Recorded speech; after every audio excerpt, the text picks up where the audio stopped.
শুভ দুপুর বন্ধুরা। এদিকে আমরা খেতে বসে গেছি। আর আজকে রান্না করেছি পটল দিয়ে আলু দিয়ে ভাজা। আর এখানে দেখো, এটা হচ্ছে পার্শে মাছ ভাজা। আর করেছি হচ্ছে আজকে আমড়া দিয়ে টক ডাল।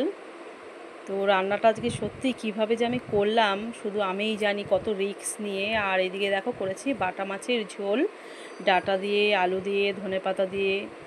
আর এই যে 2 পিস দেখছো রুই মাছের মানে পিস ছেলের জন্য দিয়েছি, ছেলে তো খেতে চায় না। আর এই দেখো আদরি রয়েছে, এই দেখো খেয়ে দিয়ে আজকে একদম চেয়ারের মানে নিচে দেখো ঘুমাচ্ছে ও একদম আরামে। আর এদিকে গ্যাসওয়ালা দাদা এসে আমাকে খুব বকাবকি করলো যে বৌদি আপনার উচিত হয়নি এত রিস্ক নিয়ে রান্না করার।